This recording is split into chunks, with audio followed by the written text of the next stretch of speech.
عبداللہ بن عمر کی یعنی ایک نبی الاسلام کے زمانے میں، خلفائے راشدین کے زمانے میں بہت ساری جنگوں میں انہوں نے حصہ لیا اور دیکھیں زندہ رہے ہیں، یعنی کوئی جنگ نہیں انہوں نے چھوڑی، چاہے رومنس کے خلاف ہو، پرشین کے خلاف ہو. اور بدر میں ان کو شامل نہیں کیا گیا تھا کیونکہ عمر تھوڑی تھی. احد کے موقع پہ کہتے ہیں میری 14 سال عمر ہوگی تو مجھے شامل کر لیا گیا. اب مجھے بتائیں عبداللہ بن عمر اگر احد کے موقع پر 14 سال کے تھے تو حضور کی وفات کے وقت کتنے سال کے ہوئے؟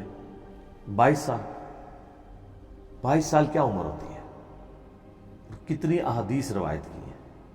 ٹاپ آف دا لسٹ جو 7 صحابہ ہیں حدیثیں روایت کرنے والے، حضرت ابو ہریرہ، انس بن مالک، سیدہ عائشہ،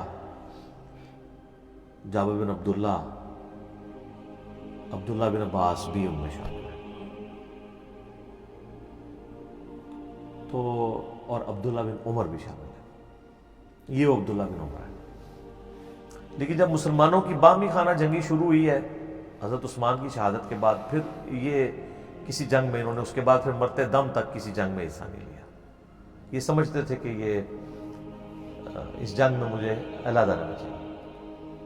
لیکن حضرت علی کے کیس میں ان سے ظاہر ہے معاملہ مس ہینڈل ہوا. وہ مجموع الزوائد کے اندر آتا ہے اور المستدرک الحاکم کے اندر بھی موجود ہے کہ عبداللہ بن عمر اپنی یعنی موت کے دنوں میں کہا کرتے تھے کہ مجھے زندگی میں نہ کوئی نماز چھوڑنے کے اوپر، نہ کوئی نیکی کا کام چھوڑنے کے اوپر کوئی افسوس ہے. میں نے کوئی نیکی چھوڑی نہیں ہے. البتہ مجھے یہ افسوس رہے گا کہ میں نے علی کے ساتھ مل کے باغی جماعت کے خلاف قتال کیوں نہیں کیا. لیکن وہ ان کو اس وقت پتہ چلا جب یعنی پانی جو ہے وہ سر سے گزر چکا تھا، کیونکہ عبداللہ بن عمر فوت ہوئے ہیں 74 ہجری میں، حضرت علی شہید ہوئے ہیں 40 ہجری میں. یعنی حضرت علی کے بعد بھی یہ آلموسٹ 34 سال زندہ رہے ہیں. ٹھیک ہے جی. حضرت معاویہ فوت ہوئے ہیں 60 ہجری میں. حضرت معاویہ بھی گئے، اس کے بعد یزید بھی گیا، مروان بن حکم بھی مر گیا. ٹھیک ہے جی. عبد الملک بن مروان کے دور میں یہ فوت ہوئے ہیں، اور وہ بھی حجاج بن یوسف جو عبد الملک کا گورنر تھا، وہ ان سے بڑا جیلس تھا، اس نے احرام کی حالت میں انہیں نیزہ مروایا تھا.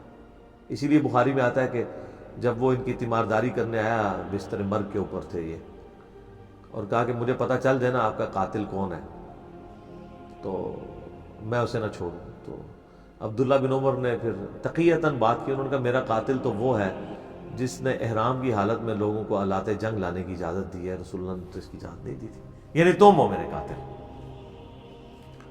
تو آخری وقت میں وہ آل امیہ جن کے خلاف حضرت عبداللہ بن عمر جنگ کرنے کو سمجھتے تھے کہ لاس ہوگا، جب وہ انہی کے ہاتھوں شہید ہوئے، ان کو زخم لگوایا گیا، تو اپنی بیماری کے دنوں میں ان کو اس چیز کا احساس ہوا کہ ہمیں حضرت علی کا ساتھ اس وقت دینا چاہیے تھا. تو لہٰذا عبداللہ بن عمر کے حوالے سے جو لوگ پیش کرتے ہیں نا بخاری مسلم کی حدیث کے، جب یزید کے لوگ بیعت توڑ رہے تھے تو وہ لوگوں کو سمجھاتے تھے بیعت نہ توڑو، تو وہ بیچارے اس وقت سمجھا رہے تھے جب ان کو پتہ ہی نہیں تھا یہ کام کیا ہو رہا ہے. کیونکہ جو بیعت توڑ رہے تھے وہ انجینئر صاحب کی ویڈیوز نہیں دیکھ کے توڑ رہے تھے، وہ بھی تو صحابہ تابعین نہیں تھے نا، جو عبداللہ بن عمر جن کو سمجھانے گئے تھے کہ یزید کی بیعت نہ توڑو. تو آخر ان کا بھی تو کوئی موقف تھا، وہ بھی صحابہ تابعین تھے. ان کا موقف یہ تھا کہ حضرت حسین کو انہوں نے اب شہید کر دیا ہے، اس کے بعد اگر ہم نے اس وقت دب کے بیعت ان لوگوں کی کر بھی لی تھی تو اب ہم کس بنیاد کے اوپر اس بیعت کو نبھائیں جب انہوں نے نبی الاسلام کے نواسے کو شہید کر دیا.